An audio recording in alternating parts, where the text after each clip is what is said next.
These countries say, what the hell do we want U.S. Treasuries for in a country that can sanction us and confiscate us, a country that if we don't align ideologically, they'll cut us off, in a country that's inflating away their currency and destabilizing their bond market? Screw it. Sell them slowly, not too fast to cut off your nose to spite your face. And instead of reinvesting them in Treasuries, even though they're making 5%, buy gold, buy silver. Silver was up 10% last week. Gold was up 4% last week. So in terms of performance, in terms of counterparty liability, inflation risk, default risk, you name it, gold is now replacing, I believe, slowly, the Treasury. So you have a chipping away of the settlement status and a chipping away of the reserve status. Even if they don't issue a common settlement currency, which ultimately they will, it's happening right now, right in front of us. And the Western media is pathetic. They don't tell us what's really happening. And all of the people we love and care about, mom and dad and best buddy John and sister, whoever, they don't see it coming. And they're going to get run over by it when it happens. And that little by little by little by little, it's been happening for 3 years, 4 years. That all at once hasn't happened yet, but it'll happen on a Sunday night, Monday morning, and you will wake up to a whole new reality.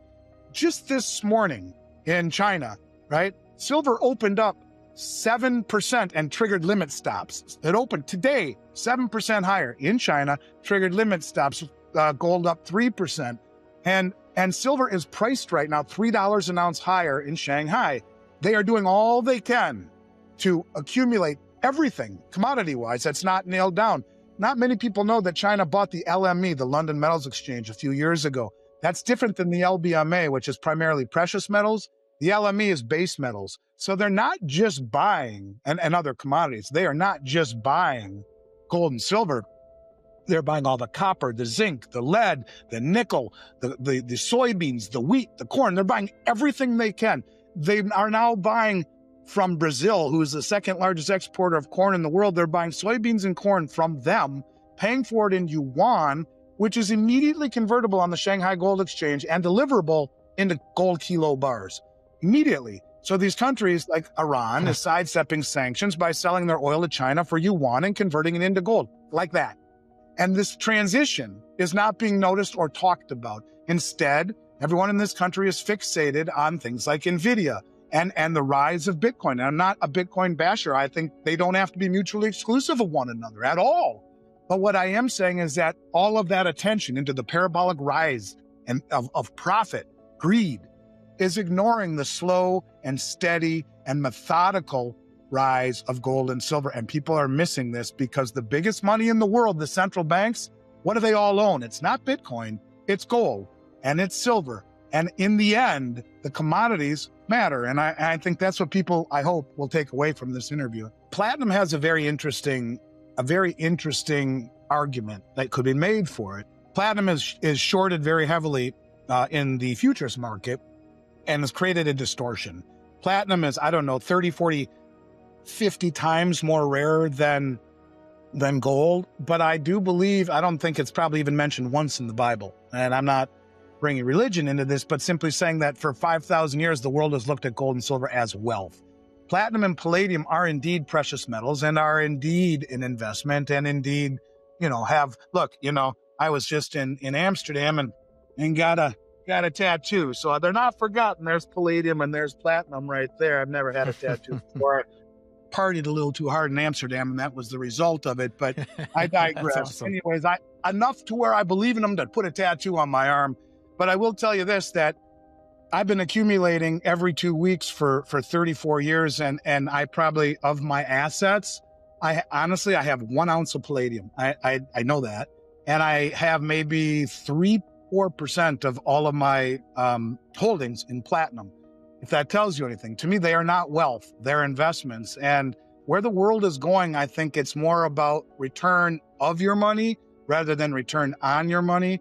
And I just have a feeling that gold and silver will be the two places to go. Platinum and palladium, sure, you could put some money into it, and platinum would be my choice over palladium. But I think that this is more about wealth preservation. And when I look at what the central banks are doing, they're buying gold and silver. I don't see much of them buying platinum and palladium. The other argument for it is that the majority of platinum and palladium will be mined primarily in Russia, a little bit in South Africa. Oh yeah, they're two of the BRICS countries, aren't they?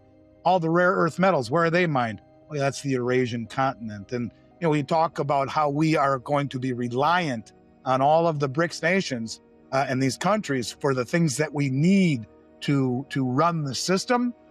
We haven't thought that far ahead yet, but the bottom line is that platinum and palladium would be a distant third and fourth in my personal view in a holdings of a portfolio. Canada is very rich in natural resources. The Golden Triangle up in British Columbia, and Canada has a tremendous amount of in-ground. It's ironic they've sold all their gold, but they have a lot of it in the ground. And there are, there's mining done in the United States in Nevada and whatnot. And there's a company called Stillwater Mining. They're a US-based company, I believe, and they mine platinum. So yeah, some of it comes from North America. And, but the majority, like if you look at silver production, most of it is Mexico and Peru. And you look at platinum and palladium, South Africa and Russia, and gold, South Africa, Canada, some of the US. So I would say that yes, there is definitely gold and silver to be mined and platinum, palladium in the United States, but the majority would be found elsewhere. There's 20 ounces of gold right there. Oh, wow. Nice. If you're in that's $44,000 each coin, really? 1 ounce gold American Eagle. We send it right to your door. Silver comes in tubes like this. Tube of Silver Eagles. Open it up and Silver Eagles. There you go, right there. So, it's an asset that is not simultaneously someone else's liability. So with that being said, if you have the ability to take possession of it and not utilize storage, do it. I believe we have the best storage program in the industry. I believe we are the envy of the storage industry. We have worldwide exclusives with Brinks that no one else has. We have vaults all around North America, in Canada and the United States. But I make a little bit of money when people store in our program, but I would tell everyone, if you have the ability to take possession, you should do so. And, if this is a tube of 20 gold Eagles representing over 40 grand, you got two of them in your hands here, you got $90,000, you're running to your car. Point of it is that it's very transportable. Now, the difference is $90,000 worth of this in silver terms would be about 160 pounds. So when you talk about the difference, the one drawback to silver is logistics. If you can get by that, great.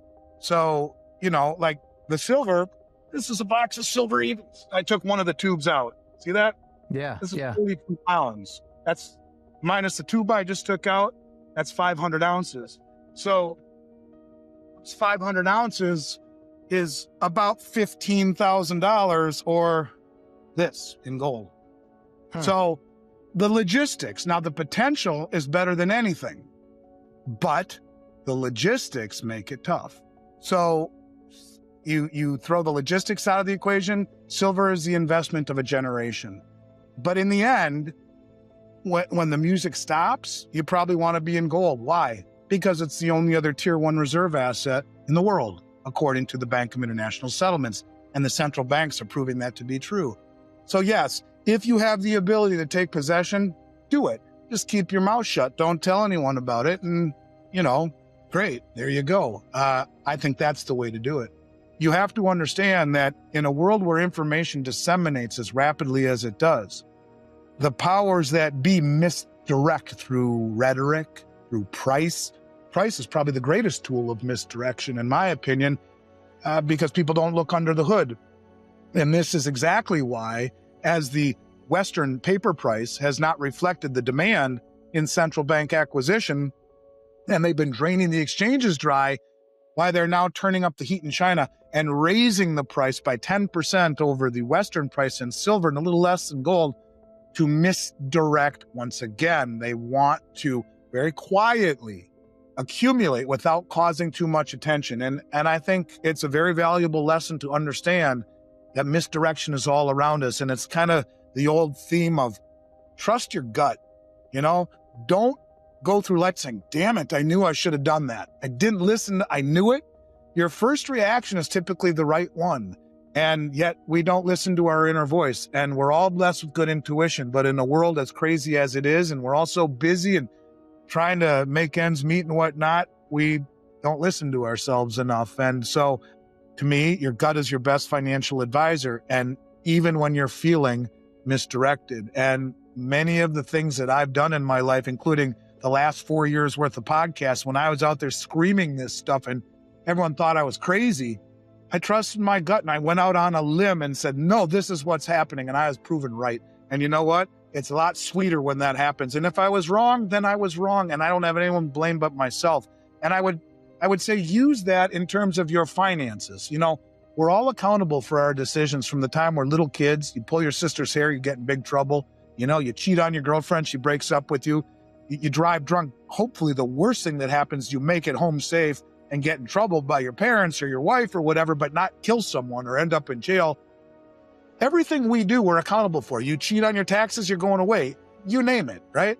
But the most important thing of managing our life's work that we spend all of this time working for years and years and years, and then we take all this money and we give it to Joe Schmo or Jane Schmo, the financial advisor, who doesn't have the same vested interest in preserving that money as you do, instead of taking accountability. And I think that's kind of what I'm getting at, is that trust your gut, take accountability. The Art of War helped me understand that, helped me realize that we're being misdirected, and you have to kind of take a step back and see things for what they are. And sometimes that's a lonely existence. Sometimes that means taking accountability. But I got a lot out of that book, probably more than anything I've ever read, and it's impacted my career immeasurably.